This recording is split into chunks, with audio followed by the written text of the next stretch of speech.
চিহ্নিত সন্ত্রাসী গ্রেপ্তার ও অস্ত্র গোলাবারুদ উদ্ধার অভিযানে গত 4 সপ্তাহে সেনাবাহিনীর 37টি অবৈধ অস্ত্র ও 179 রাউন্ড গোলাবারুদ এবং আগস্ট হতে এ পর্যন্ত সর্বমোট 12,119টি হারানো অস্ত্রের মধ্যে সর্বমোট 9,729টি অস্ত্র এবং 3,90,975 রাউন্ড হারানো গোলাবারুদের মধ্যে 2,87,000 গোলাবারুদ উদ্ধার করেছে।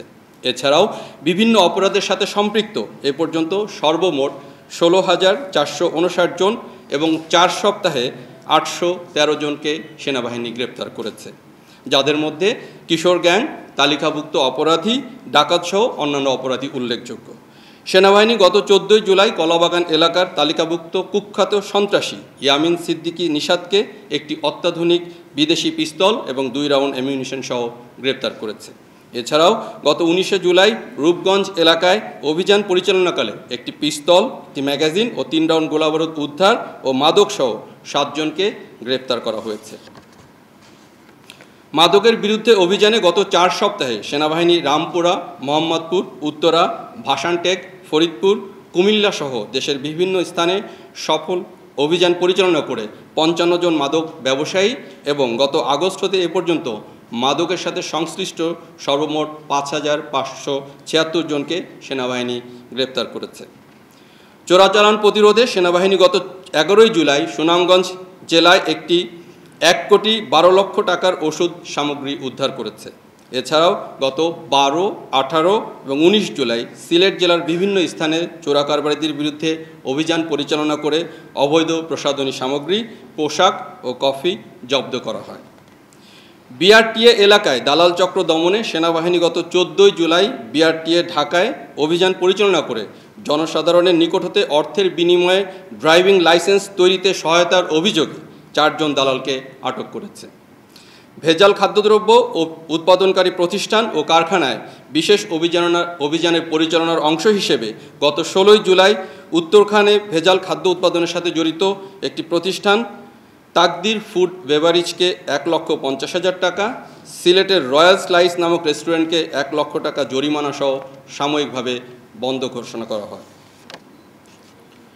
অবৈধভাবে নদী হতে বালু ও পাথর উত্তোলন প্রতিরোধে বাংলাদেশ সেনাবাহিনী অভিযানের অংশ হিসেবে গত 1 মাসে সুনামগঞ্জ ও সিলেট জেলা হতে 34টি নৌকা, 7টি বাল্কহেড, 5টি ড্রেজার মেশিন, একটি পিকআপ ও 60,500 CFT বালু উদ্ধার করা হয় এবং এর সাথে সংশ্লিষ্ট 96 জন অপরাধীকে গ্রেপ্তার করা হয়।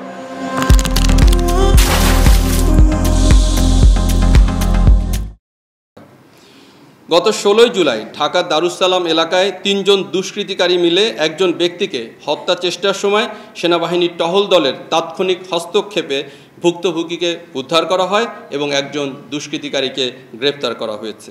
এছাড়াও গত 17 জুলাই মোহাম্মদপুর এলাকায় মব ভায়োলেন্সের প্রতিরোধ করে 2টি খুনের মামলার আসামিকে একটি বিদেশি পিস্তল ও 3 রাউন্ড গোলাবারুদ সহ গ্রেপ্তার করে পুলিশের নিকট হস্তান্তর করা হয়। গত 11 জুলাই তাহমিনা নাসরিন এবং রাশেদা বেগম নামে 2 জন প্রতারক বিমান বাংলাদেশ এয়ারলাইন্সের ঢাকা হতে নেপালগামী বিমানে বোমা আতঙ্কের মিথ্যা তথ্য ছড়িয়ে সকলের মাঝে ভীতির সৃষ্টি করে গত 12 জুলাই উত্তরা হতে তাদেরকে গ্রেফতার করা হয়। গত 14 জুলাই ফরিদপুর জেলার মধুখালী উপজেলার ডুমাইন বাজার এলাকায় একটি অভিযান পরিচালনা করে বিকাশ প্রতারক ও অনলাইন জুয়া চক্রের মূল হোতা মোহাম্মদ কামরুল মিয়া ও তার 4 জন সহযোগীকে গ্রেপ্তার করা হয়েছে। উক্ত অভিযানে তাদের নিকট হতে প্রতারণার কাজে ব্যবহৃত 42টি মোবাইল সিম, 10টি মোবাইল ও 100 পিস ইয়াবা উদ্ধার করা হয়। গ্রেপ্তারকৃত চক্রটি দীর্ঘদিন ধরে কাস্টমার কেয়ার প্রতিনিধি সেজে বিকাশ, নগদ ও ব্যাংক লেনদেনের কথা বলে প্রতারণার মাধ্যমে সাধারণ জনগণের থেকে অর্থ জব্দ করে বিদেশে পাচার করত। গত 26 জুন মোহনপুর এলাকায় জমি নিয়ে বিরোধের জেরে শাহনাজ ও হালিমা নামে 2 নারীর শরীরে মরিচের গুঁড়া মেশানো গরম পানি ঢেলে নির্মমভাবে নির্যাতন করা হয়। এ ঘটনায় উভয়ে গুরুতরভাবে আহত হয়। ঘটনার পর সেনাবাহিনী অভিযুক্ত 6 জনকে আটক করেছে। পরবর্তীতে সম্মানিত সেনাবাহিনী প্রধানের নির্দেশে CMH বগুড়ায় সম্পূর্ণ বিনামূল্যে 2 জন আহত নারীর উন্নত চিকিৎসা প্রদান করা হয়। জুলাই অভ্যুত্থানে আহতদের সুচিকিৎসা প্রদানে সেনাবাহিনী অদ্যাবধি 4,889 জনকে দেশের বিভিন্ন CMH-এ সুচিকিৎসার ব্যবস্থা করেছে, যার মধ্যে ঢাকা CMH-এ এখনও 29 জন চিকিৎসাধীন রয়েছে। বাংলাদেশ সেনাবাহিনী সদস্যগণ গত 5 জুলাই তারিখে ঢাকা ও দেশের বিভিন্ন অঞ্চলে উল্টো রথযাত্রা উৎসবে নিরাপত্তার দায়িত্ব পালন করেছে। সেনাবাহিনী দেশের সাম্প্রদায়িক সম্প্রীতি বজায় রাখা সহ বিদেশি কূটনৈতিক ব্যক্তি ও দূতাবাসগুলোর সামগ্রিক নিরাপত্তা নিশ্চিতের কাজে নিয়োজিত রয়েছে। গত 21শে জুলাই রাজধানীর উত্তরায় মাইলস্টোন স্কুল অ্যান্ড কলেজ ক্যাম্পাসে বাংলাদেশ বিমান বাহিনীর প্রশিক্ষণ বিমান বিধ্বস্ত হয়ে হতাহতের ঘটনায় বাংলাদেশ সেনাবাহিনী তাৎক্ষণিক ঘটনাস্থলে পৌঁছে উদ্ধার কার্যক্রম শুরু করে এবং আহতদের দ্রুত চিকিৎসা সহায়তা নিশ্চিত করে। সেনা সদস্যরা অত্যন্ত আন্তরিকতা ও পেশাদারিত্বের সাথে উদ্ধার কার্যক্রম পরিচালনা করে। উক্ত দুর্ঘটনায় আহত 41 জনকে সিএমএইচে ঢাকায় চিকিৎসা প্রদান করা হয়েছে, যার মধ্যে এখনও 11 জন সিএমএইচে চিকিৎসাধীন রয়েছে। এছাড়াও উদ্ধার কার্যক্রমে নিয়োজিত সেনাবাহিনীর 29 জন সেনা সদস্য শারীরিকভাবে আহত হয়েছে এবং বর্তমানে 3 জন সেনা সদস্য সিএমএইচ ঢাকায় চিকিৎসাধীন রয়েছে।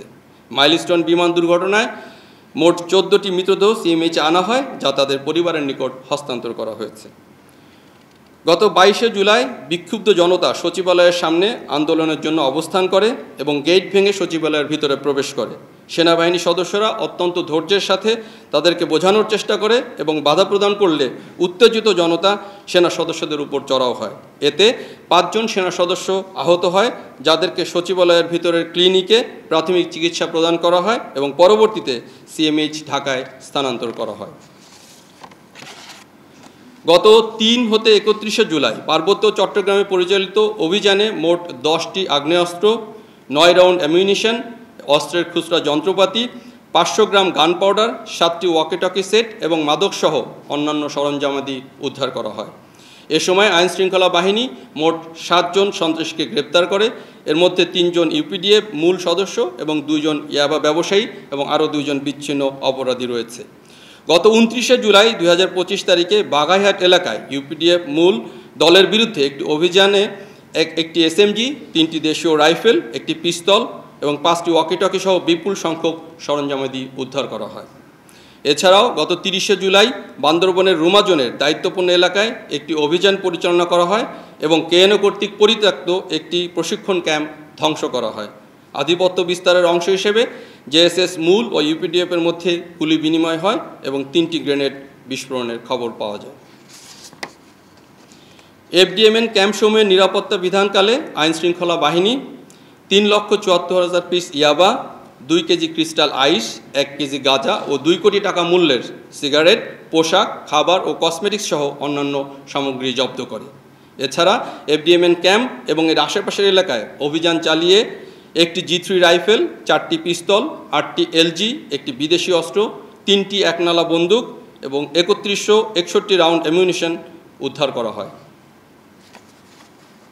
উপস্থিত প্রিন্ট ও ইলেকট্রনিক মিডিয়া সাংবাদিকবৃন্দ, দেশের বিরাজমান পরিস্থিতিতে বাংলাদেশ সেনাবাহিনী দেশের সার্বভৌমত্ব রক্ষা, দেশের জনগণের জানমাল এবং রাষ্ট্রীয় গুরুত্বপূর্ণ সম্পদ ও স্থাপনার নিরাপত্তা প্রদান সহ সার্বিক পরিস্থিতি স্থিতিশীল রাখতে নিরলসভাবে কাজ করে যাচ্ছে।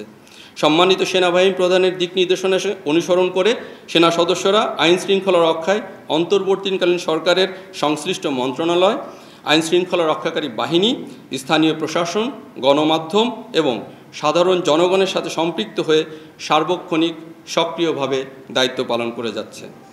ভবিষ্যতের দিনগুলোতে জানমালের ক্ষতি সাধন, মব ভায়োলেন্স এবং জনদুর্ভোগ সৃষ্টি করতে পারে এমন কর্মকাণ্ডের বিরুদ্ধে সেনাবাহিনী কঠোর পদক্ষেপ গ্রহণ করবে। সাধারণ জনগণের নিরাপত্তা ও দুর্ভোগ লাঘবে সেনাবাহিনী সর্বদা প্রতিশ্রুতিবদ্ধ। বাংলাদেশ সেনাবাহিনী একতাবদ্ধ হয়ে সর্বদা দেশের জনসাধারণের পাশে থেকে দেশের সার্বিক আইনশৃঙ্খলা নিয়ন্ত্রণ ও সার্বভৌমত্ব রক্ষার্থে বদ্ধপরিকর।